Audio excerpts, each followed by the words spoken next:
kaganyan mo. Pag nakita mo nag-send siya ng heart of kiss, takutin mo siya, tapos bubugin mo siya sa mukha niya para ganyanin mo siya para hindi niya gawa eh. Tapos kuhanin mo yung nasa iyo, tapos ganyanin mo yung sipon niya, ganyan. Para hindi niya tatawagin yung babae na yan, tapos hindi siya uwi. Tapos pag nahuhuli siya, sabi mo wala yan passport. Ikaw yun may passport, okay? Para hindi niya nagagawain yung ginagawaan niya na yan. Akala mo hindi ako alam. Alam ko.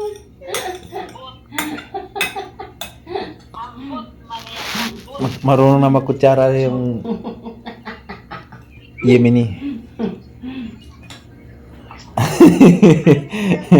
Di ba Yemen ka? Gusto mo sirain ko yung cellphone mo? Ay, wag. Wala tayong pera. Huwag mong sirain. Isirain ko. Wag.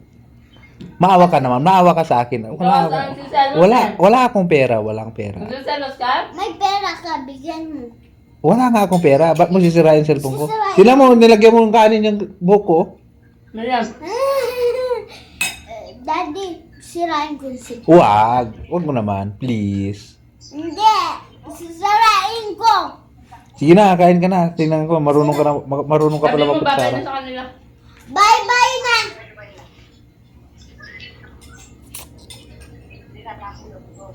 Ito, yung sa taas. Off mo na, off. Bye-bye na, te. Bye.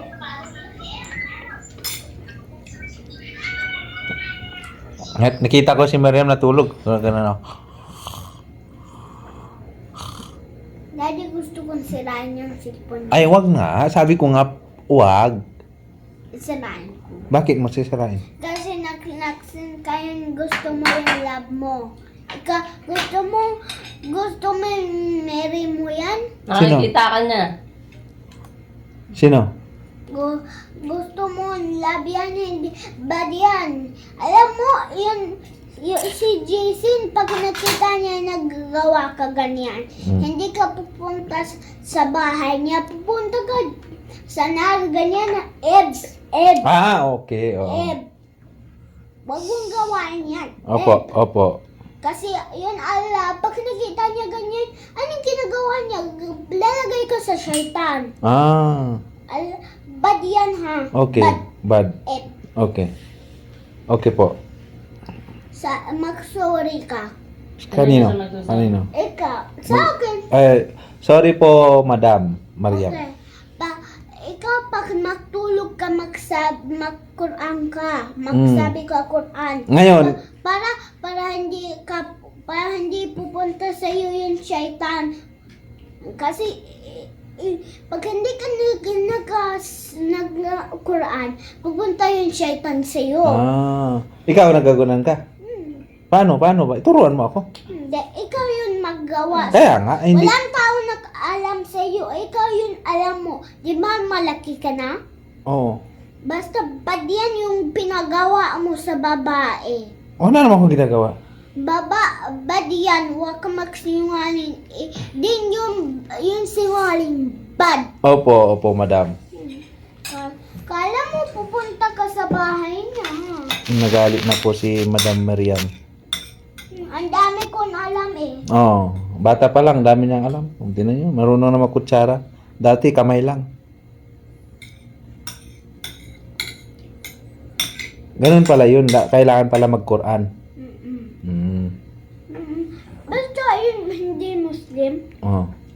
mag-Quran siya. Turuan mo ako Alam mo yung Marunong ka pa? Alam mo pa yung mga ganyan? tingnan mo, pinatay nila. Tingnan mo, napatay na.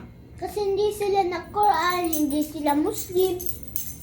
Naggusto sila yung babae. Sorry ka kaya. Anong pinag-aralan mo doon sa Ano? Sa school mo? Sa tutor mo? Ano na naman ginawa?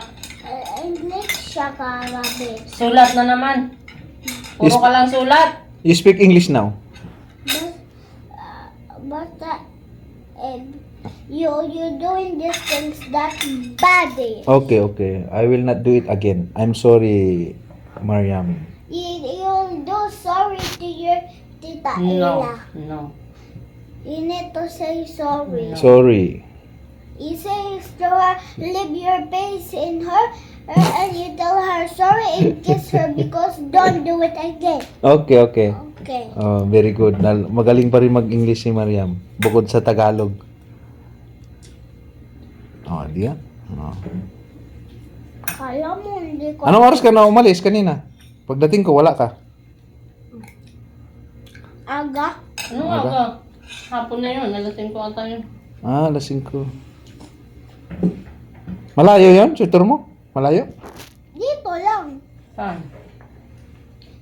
Garib sa school ko eh. Yung teacher mo sa school, yun din nagtututor sa'yo? Yeah. O iba? Siya yung nagtitutor sa akin. Ah. Sayang ang binabayad ng nanay mo sa tutor mo. Ulit. Hindi ka na nagtututo.